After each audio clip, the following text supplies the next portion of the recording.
Bismillahirrahmanirrahim. Assalamualaikum warahmatullahi wabarakatuh.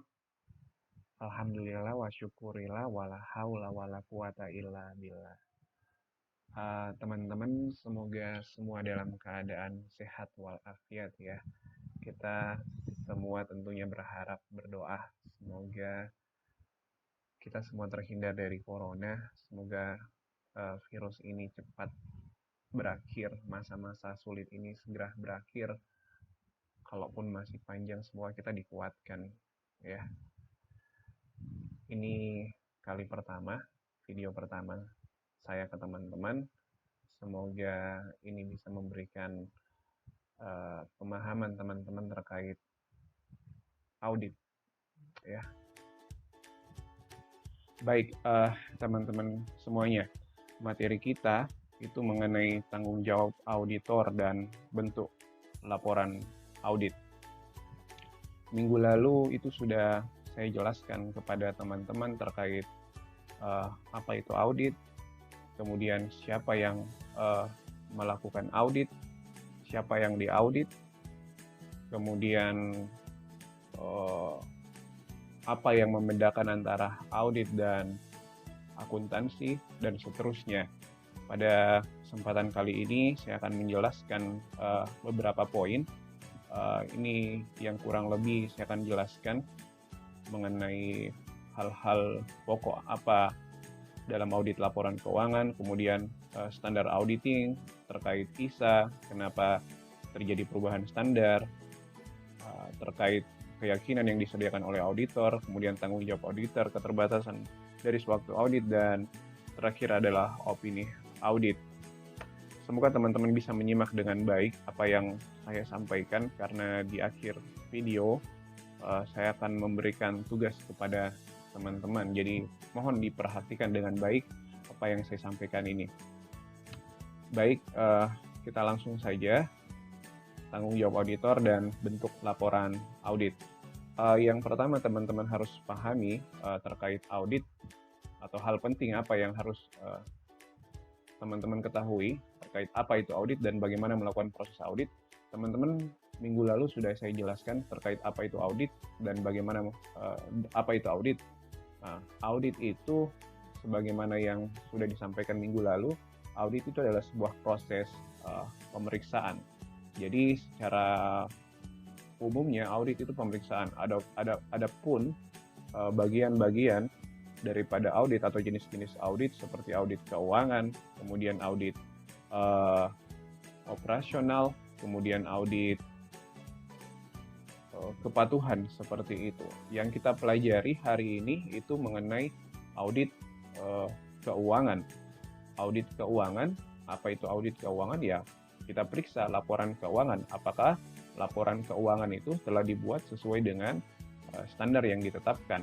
Kita tahu sendiri, minggu lalu saya sampaikan bahwa standar akuntansi di Indonesia itu ada 5. Yang pertama itu standar PSAK IFRS, kemudian ETAP, kemudian standar akuntansi pemerintahan, kemudian standar akuntansi syariah, dan EMKM.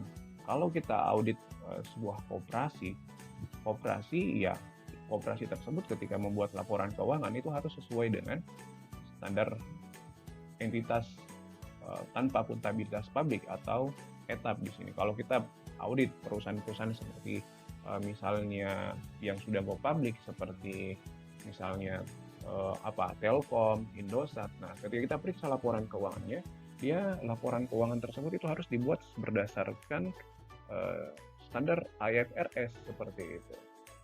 Kemudian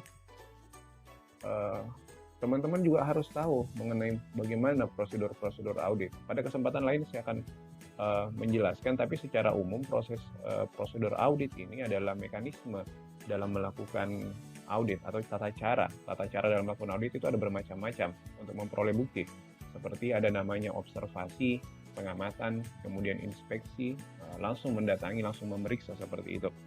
Kemudian yang perlu juga diketahui terkait audit, yakni audit itu biasa dilakukan di awal tahun.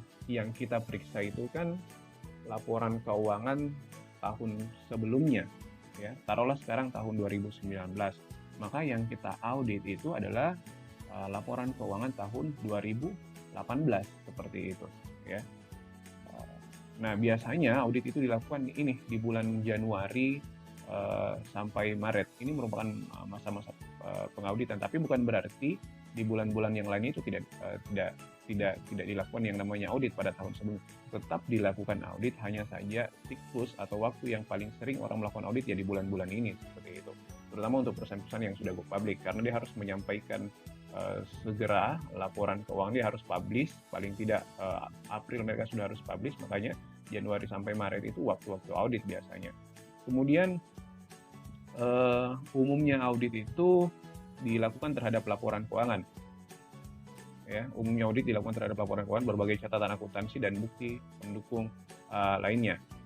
Ya, jadi apa yang diaudit karena kita pelajari terkait laporan keuangan ya, yang diaudit ya laporan keuangan seperti itu. Dan laporan keuangan itu pun jadi itu tidak langsung jadi. Itu kan ada prosesnya, ada tahapan-tahapannya seperti itu.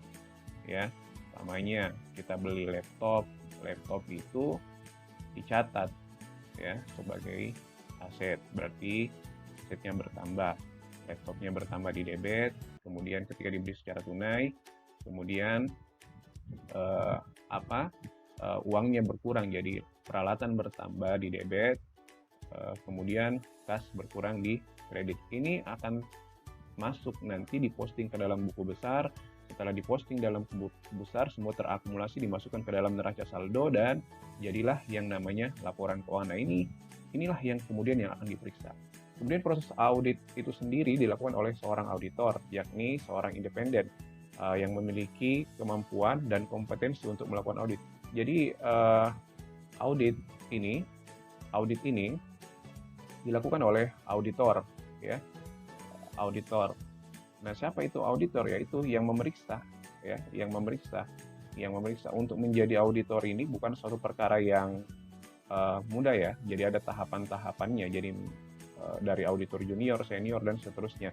Nah, yang periksa ini harus independen, Artinya independen, dia tidak mudah dipengaruhi oleh kliennya atau auditinya seperti itu. Kemudian bukan cuma independen, dia harus punya kemampuan ya, dia punya kemampuan dan kompetensi untuk melakukan audit. Tidak sembarangan orang yang melakukan yang namanya audit, dia harus independen, kemudian dia tidak ada yang mengatur dia, tidak ada yang mempresur dia, kemudian dia harus mampu dan kompeten. Ini adalah syarat mutlak seorang auditor untuk melakukan yang namanya audit. Olehnya itu, kalau teman-teman mau menjadi auditor, maka teman-teman harus punya bekal, kemampuan, dan kompetensi, bahwa ketika teman-teman hari ini kuliah, kemudian teman-teman nanti selesai, bukan berarti teman-teman nanti tidak usah lagi mengupdate pengetahuannya. Tetap, ketika Anda menjadi auditor, Anda harus punya kewajiban mengikuti yang namanya PPL seperti itu, untuk bagaimana menjaga Anda punya kompetensi seperti itu. Jadi tetap harus ini ya. Kemudian proses audit itu membutuhkan banyak prosedur ya. Jadi seperti yang disampaikan di slide sebelumnya, bahwasanya untuk melakukan audit itu ada prosedur-prosedurnya, ada mekanismenya untuk mengumpulkan yang namanya bukti-bukti untuk memastikan bahwa laporan keuangan tersebut itu ada buktinya dan disusun berdasarkan standar yang memang berlaku seperti itu. Kemudian membutuhkan biaya. Orang mengaudit ini kan mesti mengeluarkan yang namanya biaya. Dia mesti menghabiskan bensinnya, dia mesti meng-hire orang-orang yang bekerja bersamanya, menggaji mereka seperti itu, kemudian membutuhkan tenaga ya, orang-orang begitu. Berapa banyak orang yang dibutuhkan? Kalau perusahaannya besar, otomatis yang dibutuhkan pasti tenaga banyak begitu. Kemudian waktunya juga ya. Waktunya juga, kalau yang mau diperiksa ini perusahaan kecil, dia punya omset nggak seberapa, artinya kan tenaganya tidak banyak, biayanya tidak banyak, waktunya juga tidak banyak. Tapi coba kalau perusahaan tersebut adalah perusahaan besar, dia punya cabang yang besar, cabang yang banyak seperti itu, tentunya dia membutuhkan banyak tenaga, dia butuhkan banyak biaya dan prosedurnya pasti akan memakan waktu yang panjang. Inilah hal-hal yang penting yang menurut saya ini harus Anda ketahui ketika seseorang itu melakukan yang namanya audit. Baik, ini yang minggu lalu sempat kita jelaskan mengenai akuntansi dan auditing. Apa yang membedakan akuntansi dan auditing? Kalau akuntansi itu kita menganalisis bukti transaksi, kemudian kita membuat yang namanya laporan keuangan ya. Jadi kalau orang buat laporan keuangan seperti itu, mulai dari transaksi, kemudian jurnal ya. Ini maaf ya, ini agak kurang bagus tulisannya, transaksi jurnal, kemudian transaksi, pamannya beli laptop bertambah, kemudian kas berkurang, ya itu jurnalnya. Kemudian setelah jurnal tersebut dimasukkan ke dalam yang namanya buku besar, ya di sini semua dikumpulkan, kas, perlengkapan dan peralatan dan seterusnya, buku besar. Setelah itu neraca saldo, dan kemudian terakhir adalah laporan keuangan. Ya, laporan keuangan ini maaf ya agak berantakan. Ya, seperti itu ya. Nah, ini. Nah, yang diperiksa daripada audit ya ini. Laporan keuangan. Ya, yang diperiksa daripada audit ya ini, laporan keuangan. Ini kita periksa. Pendekatan dalam pemeriksaan itu kan bermacam-macam ya, bukan bermacam-macam, ada dua ya, ada dua pendekatan, ada namanya top down, ada bottom up. Kalau top down artinya dari laporan keuangannya ke transaksinya seperti itu. Kalau umpamanya itu top down ya, jadi dari atas ke bawah, jadi dari laporan keuangan neraca, laba rugi ya, perubahan modal, dari situ diperiksa kemudian ke transaksinya. Kalau bottom up itu dari jurnalnya, transaksinya itu pergi ke laporan keuangannya ya. Paham ya? Semoga ya. Mohon maaf kalau agak panjang, agak kurang begitu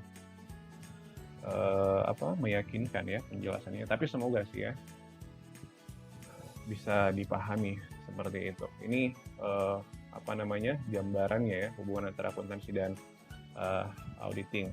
Minggu lalu sudah disampaikan. Baik. Alasan kenapa sampai laporan audit itu dilakukan, ini kalau teman-teman baca buku Modern Auditing, dia menyampaikan begini, bahwasanya kenapa audit itu dilakukan karena 4 alasan ini. Karena pertentangan kepentingan, seperti itu menurutnya. Apa maksudnya pertentangan kepentingan atau conflict of interest? Jadi begini, yang mau diaudit itu kan adalah perusahaan, seperti itu ya. Yang mau diaudit itu perusahaan. Nah, yang diaudit tersebut itu membutuhkan yang namanya opini. Opini inilah yang kemudian mau disampaikan kepada klien. Antara auditor dan auditi ini punya kepentingan yang berbeda. Yang satu itu yang auditor itu mau menyampaikan apa adanya, ya, oke, bisa dipaham ya, ditahan sampai situ. Jadi kalau umpamanya mungkin saya pindahkan di sini ya, saya buatkan dulu ilustrasi ke teman-teman biar ada sedikit pemahaman. Jadi yang diaudit ini, auditi ini kan perusahaan ya, kemudian auditornya ini yang melakukan audit. Nah, yang melakukan audit ini periksa berdasarkan apa adanya. Sementara ini maunya sesuai keinginannya. Dari sini kan sebenarnya sudah ada pertentangan kepentingan ya. Kalau auditi maunya sesuai maunya dia kan wajar kalau umpamanya auditor ya berdasarkan apa adanya. Inilah yang membuat apa namanya ada semacam pertentangan kepentingan ya antara auditor dan auditi. Ini kalau dari segi auditor sama auditinya. Kalau dari sisi kliennya ya, klien ini orang yang butuh laporan audit, gitu. Ya. Jadi auditi itu tidak sama dengan klien. Auditi bisa jadi klien, tapi bisa jadi bukan klien juga. Bingung ya? Jadi kayak gini contohnya ya. Jadi auditi itu taruhlah Unifa, ya, artinya Unifa yang diperiksa sama auditornya. Kliennya itu Fajar. Ini kan beda. Fajar sama Unifa. Ini induk perusahaannya, ini anak perusahaannya. Diaudit sama auditor. Hubungan tripartit ya. Hubungan tripartit, ada auditor, ada klien, ada auditi. Jadi yang diperiksa itu ini Unifa, yang membutuhkan laporan audit itu Fajar. Ini kan masing-masing beda kepentingannya. Nah, itulah kenapa audit itu dilakukan seperti itu ya. Bisa ya, semoga bisa lah ya. Oke, baik, saya lanjut. Kemudian kenapa sampai dilakukan audit? Ya ini, karena ada konsekuensi seperti itu. Ada konsekuensi di sini, maksudnya ada konsekuensi ekonomis ya. Ini kan dampak dari laporan keuangan ini kan cukup besar seperti itu ya.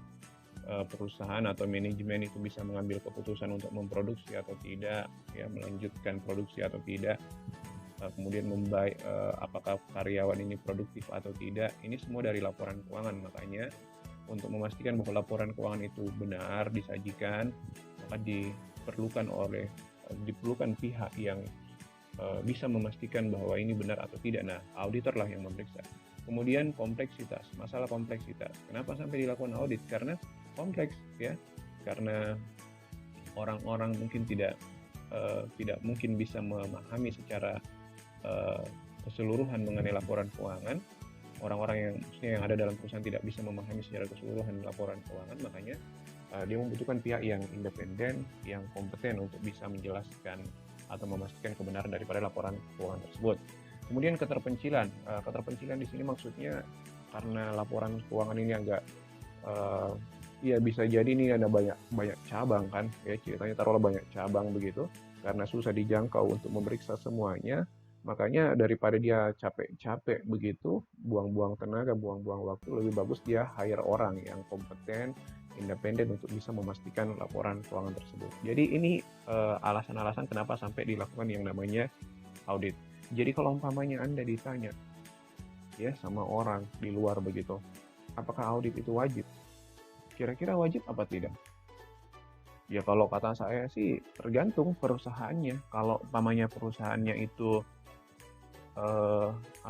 memang berurusan dengan orang lain, ada banyak pihak itu, sebaiknya itu diaudit. Tapi kalau umpamanya itu untuk perusahaan itu ya tidak ada orang lain di dalamnya, hanya pemiliknya saja atau keluarganya saja, dan tidak begitu ada tuntutan untuk melaporkan laporan yang benar, ya tidak perlu ya.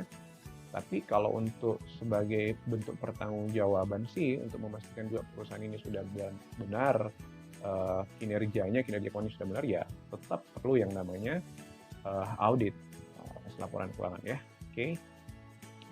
Kemudian standar auditing. Nah, seperti yang disampaikan minggu lalu, bahwasanya pedoman dalam melakukan sesuatu itu kan ada, kita tidak main kerja saja begitu ya, semua ada standarnya begitu ya, laporan keuangan yang dibuat itu ada standarnya, tidak boleh semau maunya orang membuat begitu. Sama audit juga ada standarnya ya, standar auditing ya. Kalau standar auditing itu ada 10 standar yang ditetapkan oleh IAPI. IAPI ini induknya akuntan publik ya, atau auditor ya. Jadi Institut Akuntan Publik Indonesia atau IAPI. Nah, IAPI ini mengeluarkan standar auditing. Jadi mereka ini yang membuat standar auditing yang dimana terdiri dari tiga standar ya. Secara umumnya standar umum, standar pekerjaan lapangan, dan standar pelaporan. Yang kalau di total semuanya ada 10 standar. Ya. Nah, standar auditing ini merupakan pedoman audit. Jadi bagaimana how to audit, ya, bagaimana melakukan audit, semua diatur dalam sini, dalam standar auditing, ya. Jadi pedoman-pedomannya, kalau kita beli HP itu kan, kalau kita shota ya kita kaca-kaca atau HP kita beli apa begitu barang yang kita belum ada ilmu atau belum ada pengetahuan di situ, ya pasti kita lihat buku petunjuknya atau bagaimana cara menggunakan barang tersebut seperti itu. Nah, begitupun audit, bagaimana melakukan audit itu diatur dalam sini ya, standar auditing. Standar auditing terdiri dari 10 standar dan dirinci dalam bentuk standar perikatan audit atau SPA. Dengan demikian SPA merupakan penjabaran lebih lanjut masing-masing standar. Oke, kalau di Amerika itu ya namanya ini Generally Accepted Auditing Standard atau GAAS ya, yang dikeluarkan oleh ICPA ya. Kalau di Indonesia namanya SPA ya, standar perikatan standar auditingnya itu namanya sebenarnya SPAP ya, standar profesional akuntan publik, yang di dalamnya terdiri atas beberapa standar seperti itu. Nah, ini di sini dikatakan ada 10 standar, masing-masing di mana terbagi atas 3, standar umum, standar pekerjaan lapangan, dan pelaporan. Di sini pembagiannya ya. Standar umum ini kurang lebih seperti ini ya. Jadi ada 3 poin, bahwa auditor itu harus dilaksanakan oleh seorang atau lebih ya. Seorang atau lebih maksudnya ketika satu orang bisa melakukan audit cukup satu orang, tapi kalau dirasa itu tidak bisa dilakukan sendiri karena perusahaan tersebut besar dan waktu yang tidak memungkinkan, maka dilakukan oleh lebih daripada satu orang yang punya keahlian ya. Harus ahli, harus tahu ya, harus ada ilmu. Karena kalau tidak ada ilmu ya gimana caranya Anda mau periksa perusahaan kalau umpamanya Anda tidak punya pengetahuan begitu. Bagaimana Anda membenarkan atau menyalahkan laporan tersebut kalau tidak ada ilmu ya. Jadi ya harus memiliki keahlian, dan pelatihan teknis ya. Jadi seorang auditor ahli dan punya pelatihan teknis, terampil ya. Kalau mau mengaudit kayak umpamanya kayak bilang perusahaan perkapalan itu kan dia harus tahu bagaimana terkait perusahaan-perusahaan perkapalan, perusahaan-perusahaan medis ya, dan seterusnya ya. Dan ini bisa didapatkan auditor melalui pelatihan-pelatihan seperti itu. Oke, poin kedua, dalam semua hal yang berhubungan dengan perikatan independensi dalam sikap mental harus dipertahankan ya. Dari dalam melakukan audit ini kita harus jaga independensinya kita, dan auditor juga harus independen. Mungkin saja dalam melakukan audit nanti Anda akan menemukan teman Anda ya, mungkin Anda tahu enggak kenal ya, enggak paham bahwa di perusahaan ini ada kawan Anda yang bekerja. Waktu Anda masuk, Anda tidak tahu di situ ada kawan Anda, tapi begitu Anda melakukan audit, Anda ternyata ketemu dengan teman Anda. Nah, karena ini perusahaan Anda audit, meskipun di situ ada teman Anda kerja, ya Anda tidak boleh terpengaruh sama kawan Anda tersebut. Mungkin saja kawan Anda taruhlah ada kecurangan begitu, dan Anda dapatkan temuan dan itu ternyata dapat teman Anda, ya Anda tidak boleh terganggu independensinya ya, meskipun itu teman ya, teman-teman kerjaan tetap harus profesional seperti itu. Kemudian dalam pelaksanaan audit dan penyusunan laporannya, auditor wajib menggunakan kemampuan profesionalnya dengan cermat dan seksama ya. Jadi auditor ini harus menggunakan kemahiran profesionalnya ya. Jadi dia harus teliti ya, tidak boleh asal-asal melakukan yang namanya audit begitu ya. Oke, itu standar umum. Kemudian standar pekerjaan lapangan, pekerjaan harus direncanakan sebaik-baiknya, dan jika digunakan asisten harus disupervisi dengan semestinya ya. Jadi kan begini, kalau melakukan audit itu kan terkadang auditor senior itu memberikan supervisi ya, supervisi ke anggotanya, bukan dia yang langsung turun atau mengambil banyak waktu di situ. Biasanya itu junior-juniornya ya, umpamanya ada anak-anak fresh graduated ataukah anak-anak magang ya, dia arahkan ya. Jadi dia harus mengarahkan, jangan langsung dibilang kok audit ini ya, terus tidak diajarkan bagaimana teknis-teknis auditnya. Jadi dia tetap harus mengarahkan seperti itu ya. Pekerjaan harus direncanakan sebaiknya, dan jika digunakan asisten harus disupervisi ya, jadi harus didampingi.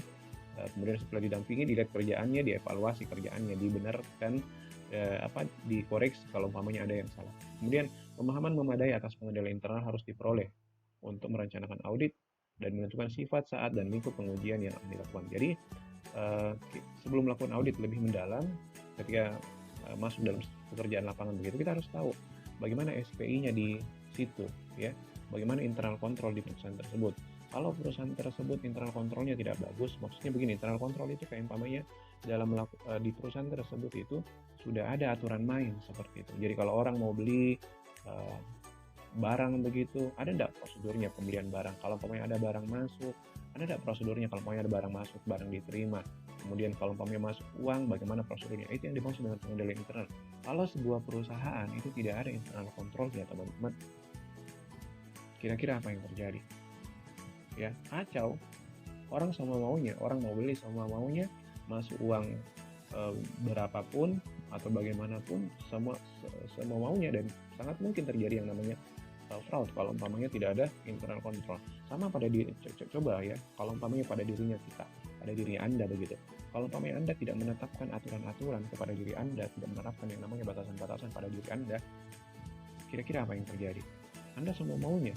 Anda mau tidur jam berapa saja, Anda mau belajar atau tidak belajar, Anda mau makan atau tidak makan, Anda mau beribadah atau tidak beribadah, itu terserah Anda. Itu kalau umpamanya tidak ada self control ya, pengendalian diri begitu. Sama perusahaan, kalau tidak ada pengendalian internalnya akan kacau. Makanya sebelum audit terlalu jauh, kita harus memahami dulu bagaimana internal kontrolnya di situ. Kalau umpamanya internal kontrolnya baik, nah kalau waktu kita melakukan audit itu tidak begitu makan banyak waktu. Tapi kalau internal kontrolnya tidak baik, maka ini akan menyulitkan nanti Anda ketika melakukan pemeriksaan. Dan bisa jadi kalau memang internal kontrolnya tidak baik, ya tidak usah diterima. Ngapain begitu? Karena susah-susah saja menyusahkan diri Anda saja. Umpamanya Anda melakukan audit, kemudian internal kontrolnya tidak baik, ya, itu akan menyulitkan Anda dalam proses nanti pemeriksaan, karena banyak yang bakalan tidak ada, atau banyak mungkin yang ditutupi, atau macam-macam lah pokoknya. Kemudian standar pekerjaan lapangan, kemudian bukti audit kompeten yang cukup harus diperoleh, ya. Jadi ini prosedur audit ya, seperti yang tadi disampaikan. Jadi kalau mengaudit itu kan harus ada laporan keuangan yang disusun, kan harus ada buktinya, harus ada fisiknya, ada fisik barangnya, namanya laptop, harus ada laptopnya, harus ada bukti pembeliannya. Itu yang dimaksud dengan bukti audit. Yang kompeten cukup harus diperoleh melalui apa? Inspeksi. Inspeksi itu maksudnya datang langsung ya, lihat, namanya laptop, mana laptopnya? Oh itu laptop, ini laptop, gitu kan, dilihat laptopnya, itu inspeksi. Kemudian pengamatan ya dilihat saja, lihat gimana gitu kan. Kemudian permintaan keterangan, konfirmasi sebagai dasar yang memadai untuk menyatakan pendapat atas laporan ya. Jadi itu bukti audit. Kemudian standar pelaporan ya. Laporan audit harus menyatakan apakah laporan keuangan telah disusun sesuai dengan prinsip akuntansi yang berlaku umum. Dan kita harus lihat ketika dia bilang sudah ada laporan keuangannya, kita tanya, kita lihat, kita pastikan bahwa laporan keuangan yang dibuat itu memang ada dan sudah dibuat sesuai dengan standar seperti itu. Karena bisa jadi pemahaman mereka terkait laporan keuangan itu tidak sama dengan pemahaman kita terkait laporan keuangan. Mereka mungkin buat laporan keuangan tapi tidak sesuai dengan standar gitu. Kemudian laporan audit harus menunjukkan atau menyatakan jika ada ketidakkonsistenan penerapan prinsip akuntansi dalam penyusunan laporan keuangan. Periode berjalan dibandingkan dengan penerapan akuntansi dengan penerapan prinsip akuntansi tersebut dalam periode sebelumnya. Jadi ini juga auditor juga ini kan kalau umpamanya ada ketidakkonsistenan dalam audit itu buat laporan keuangan, kemudian tidak konsisten dalam penyajiannya dari tahun sebelumnya ke tahun berikutnya, ini harus auditor sampaikan. Taruhlah metode penyusutannya berubah di tahun 2019 2017 dia garis lurus, 2018 dia saldo menurun, itu harus disampaikan. Metode perhitungan persediaan akhir itu ada yang tahun sebelumnya FIFO, taruhlah 2017 FIFO, kemudian di tahun berikutnya juga LIFO. Ini harus disampaikan ya, karena ini cukup berpengaruh juga ya terkait laporan keuangan, dan auditor itu kalau mengetahui itu harus disampaikan.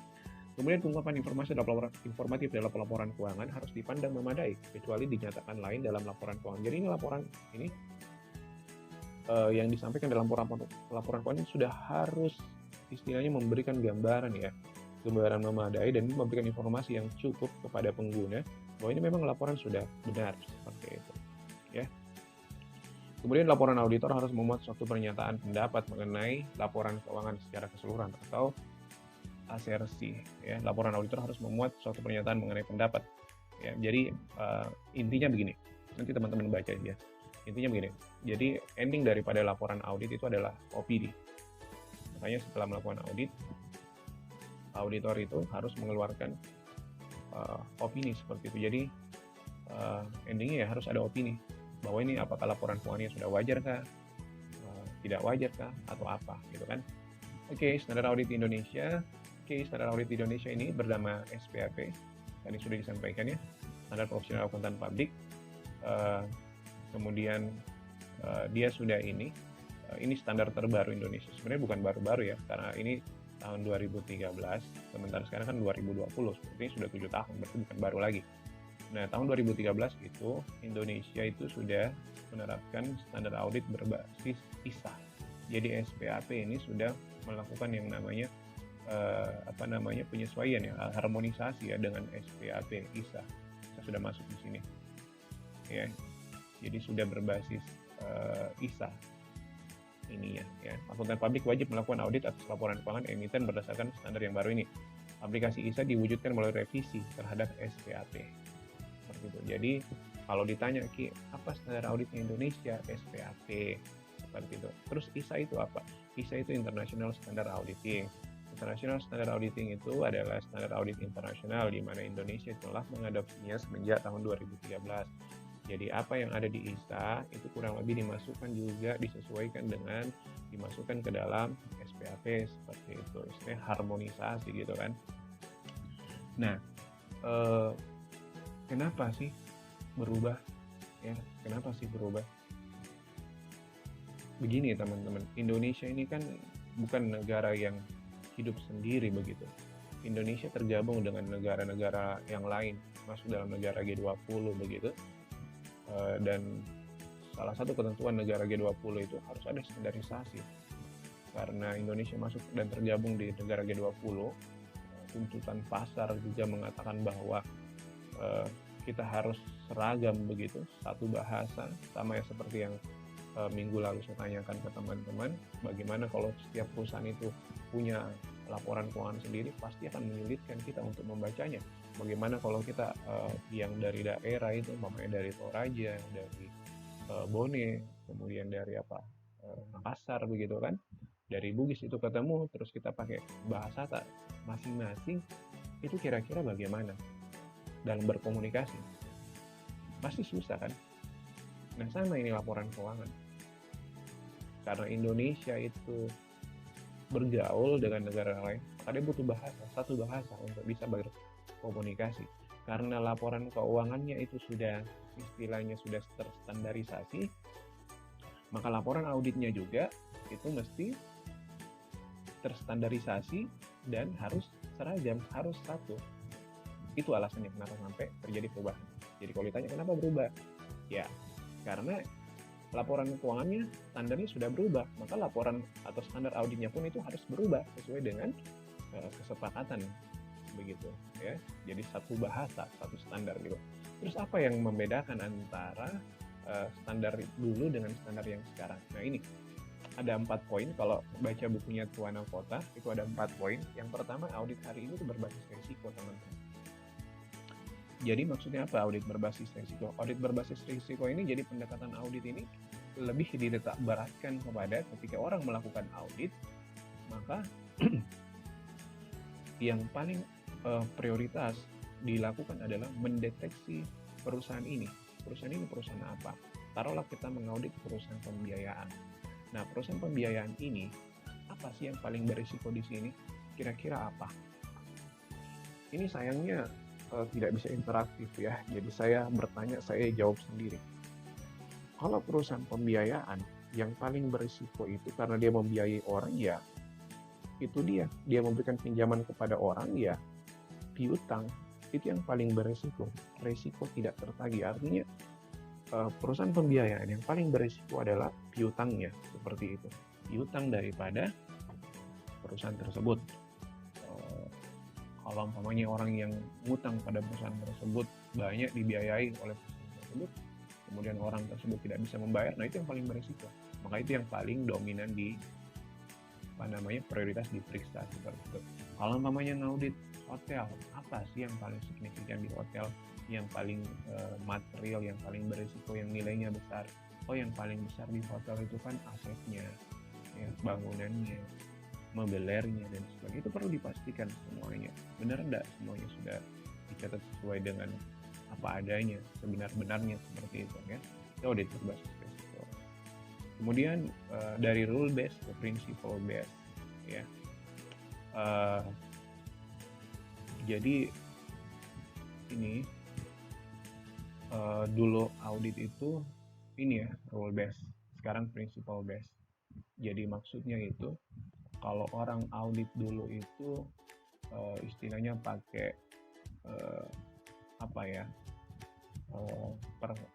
pertimbangannya itu berdasarkan angka-angka ya, aturan-aturan, tahapan-tahapan.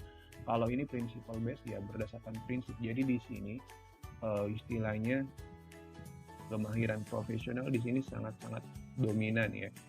Jadi auditor senior di sini sangat berperan ya di audit audit ISA ini. Jadi kalau umpamanya ya mau tentukan materialitas, ya yang main di sini kearifan profesional ya, atau professional judgment yang sangat-sangat dominan di sini. Tidak lagi di rule based. Jadi tidak lagi menetapkan persentasenya begitu. Tetap dilakukan, tapi pertimbangan utama ya di sini principle based atau professional judgment. Jadi professional judgment di sini sangat bermain ya. Kemudian berpaling dari model matematis karena di sini lebih dominan ke principle based, otomatis model matematis ini sudah mulai dikesampingkan, seperti itu ya. Itu yang itu yang berubah ya. Kalau dulu biasa statistical sampling atau non statistical sampling, pendekatan matematis ini setelah dievaluasi ternyata punya kelemahan ya. Jadi auditor ini seolah-olah kayak robot, dan ini dievaluasi oleh auditor, oleh pemegang pembuat standar, maka dirubahlah yang model-model matematis itu menjadi yang lebih sesuai dengan professional judgment, seperti itu. Jadi tidak ada hal-hal yang dipertimbangkan, begitu maksudnya ya. Sama seperti ini. Kemudian kearifan profesional dan konsekuensinya. Konsekuensi yang paling mudah diamati ini kalau audit ini harus melibatkan auditor yang berpengalaman ya. Jadi kalau yang saya pernah baca di bukunya Tuan Kota, audit berbasis PISA itu auditor senior itu berperan sangat besar, dan harus ada auditor berpengalaman di situ yang terlibat ya. Berpengalaman di sini maksudnya dia punya jam terbang yang banyak nih melakukan audit, begitu kan.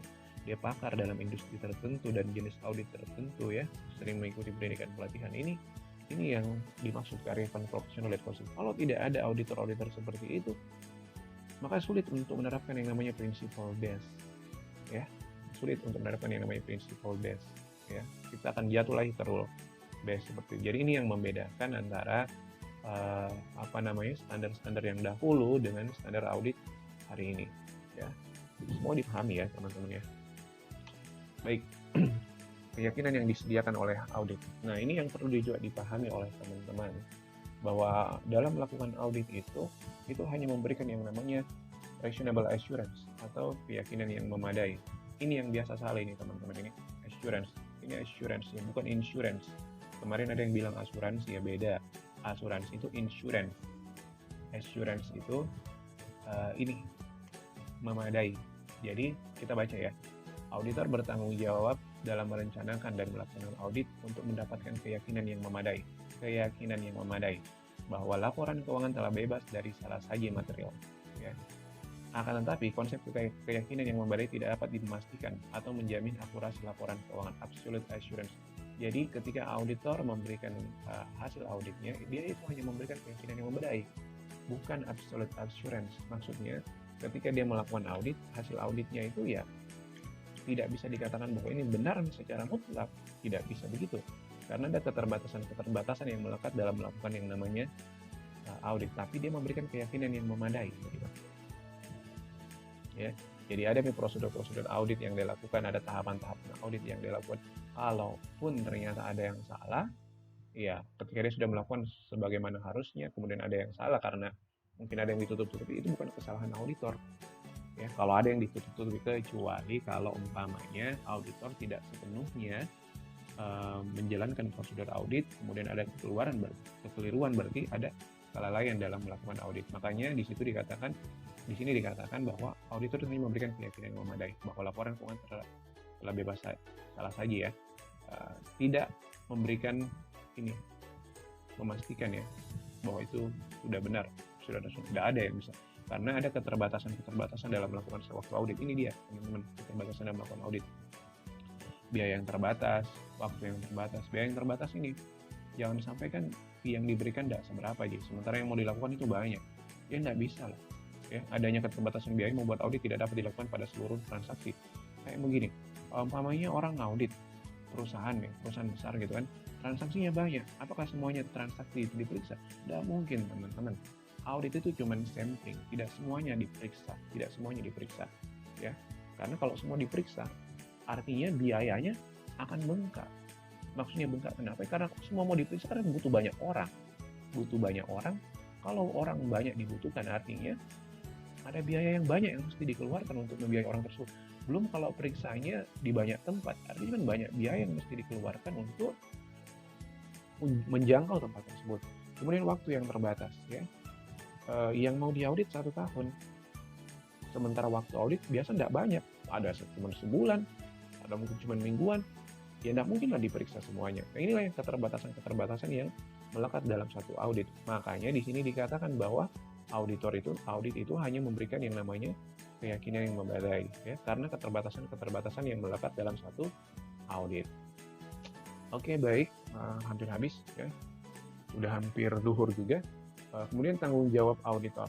Ini tanggung jawab auditor. Auditor melakukan audit berdasarkan SA, artinya standar audit, bertanggung jawab untuk memperoleh keyakinan yang memadai terhadap laporan keuangan secara keseluruhan, ya. Jadi auditor melakukan audit berdasarkan standar. Jadi bukan asal audit, bukan berdasarkan insting, tapi berdasarkan standar. Ada tahapan-tahapannya, ada prosedur-prosedurnya, ya, seperti itu. Jadi melakukan audit ada tahapannya. Auditor bertanggung jawab untuk itu. Kemudian setiap kecurangan yang melibatkan manajemen harus dilaporkan langsung oleh auditor kepada komite audit atau dewan direksi. Jadi kalau umpamanya dalam melakukan audit, kemudian auditor ini menemukan yang namanya kecurangan, ini perlu dia sampaikan kepada pihak yang berwenang seperti itu, ya. Jangan karena teman terus didiamkan begitu. Tidak boleh. Anda harus independen, ya. Sama seperti standar umum tadi kan, bahwa seorang auditor itu harus memiliki sikap independen, ya, sikap mental yang independen. Kalau ada temannya atau keluarganya, sampaikan kalau dia salah, gitu kan. Kemudian secara etis dan legal, pada umumnya auditor tidak dapat mengungkapkan kecurangan yang terjadi di luar entitas, ya. Jadi kalau umpamanya dia menemukan ada hal-hal yang mungkin yang kurang baik yang terjadi di luar entitas, ya tidak usah disampaikan, ngapain coba, ya. Dan itu tidak etis dan tidak legal seperti itu. Jadi tidak usah disampaikan yang tidak baik yang terjadi umpamanya di luar entitas, karena tidak ada kaitan dengan entitas. Yang kita periksa adalah laporan keuangan, ya udah laporan keuangan saja yang kita sampaikan. Kalau umpamanya ada hal-hal yang perlu diungkapkan, kalau yang di luar daripada itu ya tidak usah diungkapkan, ya, ngapain kan. Kemudian mendeteksi dan melaporkan tindakan hukum yang melanggar. Nah, kalau umpamanya auditor memeriksa dalam laporan dalam perusahaan tersebut ada hal-hal yang melanggar hukum, ya, umpamanya ya, dia audit sebuah perusahaan yang memproduksi makanan dan dia menemukan bahwa makanan yang dibuat itu bahan-bahannya mengandung hal-hal yang bisa merugikan masyarakat, namanya masyarakat muslim begitu kan, ada bahan-bahan yang haram begitu, ini harus disampaikan kepada pihak terkait seperti itu ya. Memang salah satu kode etik akuntan publik, salah satunya adalah confident kerahasiaan seperti itu. Tapi bukan berarti dia tidak menyampaikan hal-hal yang merugikan. Kerahasiaan di sini maksudnya adalah, prinsip kerahasiaan di sini maksudnya adalah dia tidak menyampaikan yang terjadi dalam perusahaan tersebut terkait keuangannya seperti itu kepada publik. Tapi kalau umpamanya ada hal-hal yang melanggar etika atau melanggar hukum, itu yang disampaikan. Tapi kalau umpamanya mengenai perusahaan tersebut ada karyawannya yang curang atau apa, ya itu udah sampaikan kepada pihak yang berwenang begitu, maksudnya di dewan direksinya atau pimpinannya, tapi bukan kepada orang luar. Tapi kalau ada hal-hal yang kurang baik perusahaan lakukan, kemudian itu menyangkut kepentingan masyarakat, itu yang dilaporkan ya. Kalau umpamanya yang tidak berkaitan dengan internal, ya cukup internal saja seperti itu. Tapi menyampaikan ini bukan kepada publik ya, menyampaikan ini kalau umpamanya ada pelanggaran hukum yang dilakukan, ya menyampaikan kepada pihak yang berwenang ya. Jadi tidak usah dipublish di-update di sosial media, seperti tidak perlu ya. Nah, opini audit, dari output daripada audit itu adalah opini. Tugas seorang auditor adalah memeriksa laporan keuangan sebuah perusahaan apakah sudah sesuai dalam pengerjaannya, yaitu menggunakan standar akuntansi yang berlaku, dan apakah laporan keuangan tersebut dikerjakan sesuai dengan format yang berlaku juga. Di akhir pekerjaannya, dalam memeriksa laporan keuangan, auditor akan mengeluarkan sebuah opini tentang laporan keuangan yang dinamakan opini audit laporan keuangan. Opini ini pernyataan auditor terhadap kewajaran laporan keuangan. Ya. Kewajaran ini menyangkut integritasnya, posisi keuangannya, dan arus kasnya. Opini itu ada 5 ya. Ada wajar tanpa pengecualian, wajar tanpa pengecualian, dengan paragraf penjelasan, wajar dan pengecualian, tidak wajar, tidak memberikan pendapat. Astagfirullah, ini salah ya, pendapat harusnya. Ya, ini diberikan kalau umpamanya laporan keuangan itu dibuat sesuai dengan standar. Ya, dibuat dengan standar, tidak ada kesalahan material ya, maka dikasih opini. Ini yang orang cari ya. Kemudian ini keadaan tertentu, opini wajar, tapi ada paragraf penjelasan. Kenapa diberikan ini? Ini diberikan kalau umpamanya ada hal-hal yang ini laporan keuangan sudah benar, tapi ada hal-hal yang butuh dijelaskan dalam laporan audit. Umpamanya terkait ada perubahan dalam hal metode perhitungan persediaannya kah, atau penyusunannya kah, atau apalah ya, itu yang dimaksudnya. Kemudian wajar dengan pengecualian, ini laporan keuangan sudah wajar, tapi ada yang dikecualikan, namanya masalah asetnya kah, aset tetapnya kah, atau apa, utang-utangnya kah, sudah wajar, cuman ada hal-hal yang dikecualikan seperti itu. Tidak wajar, ini kalau laporan keuangan dibuat tidak sesuai standar atau ada kesalahan material dalam laporan keuangan. Jadi memang salah mentong ini. At first opinion ya, ini tidak wajar. Tidak memberikan pendapat ya, maaf ya. Pendapat saya ini ya. Perhatian ya. Jadi laporan keuangan memiliki kesalahan yang material dan manajemen. Jadi di sini tidak memberikan pendapat, artinya auditor di sini dilarang untuk ketika auditor mau melakukan yang namanya audit, auditor dibatasi ruang geraknya. Auditor jadi bingung, ini apa ini perusahaan sehat apa tidak? Ya sudah, dikasihlah opini, tidak memberikan pendapat. Kenapa tidak memberikan pendapat? Karena dia tidak tahu nih auditor, ini perusahaan sehat, sudah wajar laporan keuangan atau tidak. Ya, maka dikasihlah opini, tidak memberikan pendapat atau disclaimer. Baik. Oke teman-teman, itu mungkin penjelasan dari saya terkait materi kali ini terkait tanggung jawab auditor dan bentuk laporan audit. Semoga apa yang saya sampaikan ini bermanfaat buat teman-teman. Mungkin tidak begitu efektif sebagaimana kalau kita ketemu dalam kelas, karena tidak begitu interaksi dan tidak begitu ada ilustrasi, karena saya agak kesulitan juga ketika saya mau membuat ilustrasi di sini, karena ini kali pertama saya juga buat video.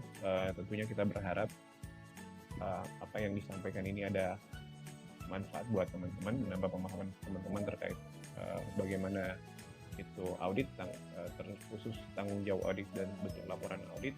Kalau ada yang membingungkan, teman-teman bisa cari tahu sendiri. Anda juga bisa bertanya ke saya. Kalau memang tidak mau bertanya ya ke saya, maksudnya Anda bisa googling ya, cari tahu untuk memastikan ya. Oke, teman-teman, saya rasa cukup. Sebentar saya akan sampaikan tugasnya. Terima kasih. Assalamualaikum warahmatullahi wabarakatuh.